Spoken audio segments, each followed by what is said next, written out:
Hai rekan-rekan, Assalamualaikum warahmatullahi wabarakatuh. Welcome back to Personal Channel Test. Di video kali ini saya akan membagikan hasil riset saya mengenai psikotes matematika dasar, dan banyak yang gagal di tes ini. Nah, sebelum kita mulai, jangan lupa subscribe channel ini agar rekan-rekan dapat manfaat dari channel ini.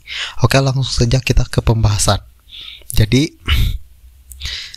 seperti yang saya bilang tadi, pada saat saya tes dan koreksi soal tes, jadi banyak yang gagal di tes psikotes matematika dasar. Saya beberapa kali di beberapa perusahaan, beberapa kali riset, dan saya menemukan bahwa 80% kandidat itu gagal di tes psikotes matematika dasar. Dan sisanya itu 20% bisa lulus tahap selanjutnya, yakni interview. Nah, dari data ini saya akan membagikan buat rekan-rekan hal dasar pada tes matematika dasar di psikotes ini. Nah, siapkan tulisannya dan kertas. Rekan-rekan coba kerjakan permasalahan berikut ini. Coba rekan-rekan kerjakan ini ya. Silahkan di pause dulu videonya. Oke, kita akan bahas mengenai perkalian ini. Nah, soal ini salah satunya yang kadang saya berikan, tapi nggak serumit ini ya. Tidak serumit ini.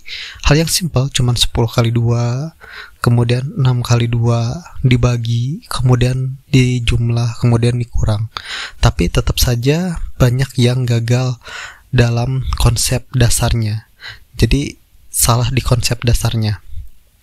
Nah, bagi rekan-rekan yang belum tahu mengenai konsep dasar kali bagi tambah kurang itu, kita lihat di sini ya. Ini tangga operasi hitung. Konsep dasarnya, tangga ini adalah tangga yang mana yang harus didahulukan. Nah, ketika dalam soal rekan-rekan menemukan tanda kurung, ini harus didahulukan yang pertama. Ingat ya, kalau misalkan ada yang kurung, itu didahulukan. Nah, selanjutnya, kalau misalkan di sana ada X kuadrat, akar. Nah, ini yang kedua rekan-rekan kerjakan ya. Kemudian, selanjutnya, rekan-rekan kalau misalkan dalam perhitungan itu ada kali yang didahulukan yang pertama. Kemudian selanjutnya bagi, kemudian tambah, dan yang terakhir kurang. Ini konsepnya. Kalau misalkan ada tanda kurung, rekan-rekan dahulukan. Kalau misalkan ada akar kuadrat pangkat 2 ya, kemudian pangkat 3 pokoknya yang berkuadrat, kemudian ada yang akar, ini didahulukan ya. Selanjutnya kali bagi tambah kurang. Ini konsep dasar perhitungan tadi dalam soal matematika. Kemudian kita aplikasikan ke soal yang tadi, yang sudah rekan-rekan kerjakan ya sebelumnya. Kalau misalnya yang belum, rekan-rekan balik lagi dan kerjakan dulu ya. Oh ya, kemudian cara menggunakannya, dahulukan menghitung yang lebih tinggi dari.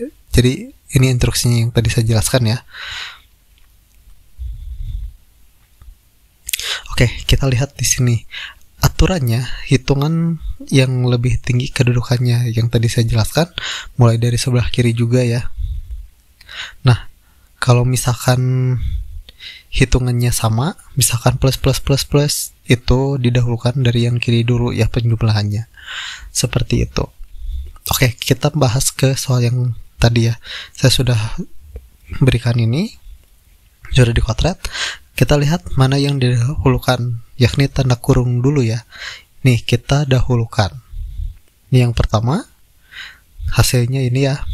Kemudian yang kedua, itu kali. Ini 30 kali 3. Oke ya, kita udah dapat. Kemudian ini ada bagi. Kemudian rekan-rekan yang ketiga kerjakannya dibagi. Nah, kita udah jumlahkan. Kemudian ada kali lagi. Karena kan tadi dikurung ya, dalam kurung 150 ini di dalam kurung, plus kali min ya. Oh ya, ini udah ya. Ini yang kelima, 90 ditambah 60, kan ini ada kurang. Ini juga sama. Konsepnya dari kiri ya. Dan hasilnya itu 20. Ini konsep dasarnya ya.